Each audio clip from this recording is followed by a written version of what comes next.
તો આપણી વચ્ચે ફરી એકવાર પધારી રહ્યા છે બેવફા સંઘના બેતાજ બાદશાહ કોક્સ રેપર. જાનો જિંદગીમાંથી તો નીકળી જાય પણ હારું આ દિલમાં તો રહી જ જાય. સાચી વાત ને ભાઈ? તો હજુ કોના કોના દિલમાં રહી ગયેલી છે તે જરાક હાથ ઊંચો કરજો. એ જો પેલો બહુ હાથ ઊંચો કરતો છે એ બરાબર ભેરવાયેલો છે એવું લાગે. તો આજે બધીને દિલમાંથી ખેંચીને બહાર કાઢવાની છે. તો તમે બધા તૈયાર છે ને? તો ભાઈ જોર તો લગાવવો જ પડે. એ લગાવ જોર, એ જરાક બાકી, એ આવે ખરું, એ કેટલે ઢીલા, એ બાયલા જગ જોર તો લગાવ. એ લગાવ જોર, એ જરાક બાકી, એ આવે ખરું, એ કેટલે ઢીલા, એ આવે ખરું, એ લમડા કર્યા, એ મોકા પૈડા, એ પાછી ભરાઈ ભરાઈ.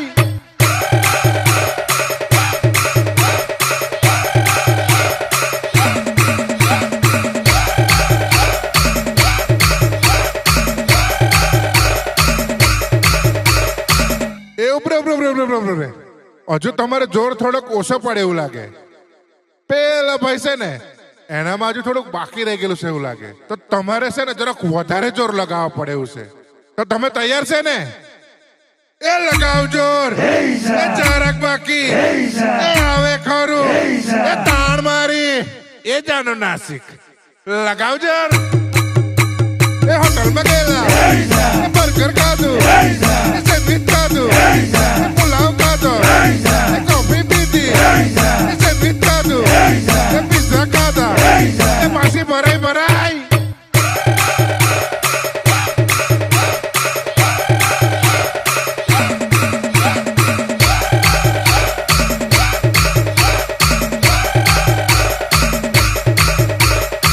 એ ઉભરે આ બધું તમને યાદ આવે. ખાધેલું ફરેલું પણ આપણે એક જ વસ્તુ યાદ રાખવાની છે. આપણે એને દિલમાંથી કાઢવાની જ છે. તો તમે તૈયાર છે ને?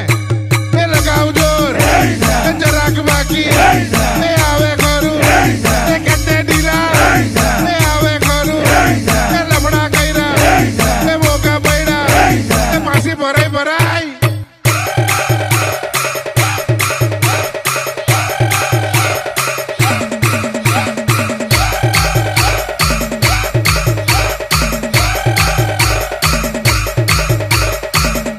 જો ભાઈ મેં તો કાઢી આપેલી છે પણ પાછી ભરાય ને તો ભાઈ જવાબદારી મારી નહીં. પછી મને કહેતા નહીં તમે. એટલે તમે જરા ખાચવજો હવે. એ બાયલા જગ જોર તો લગાવ. એ લગાવ જોર, એ જરા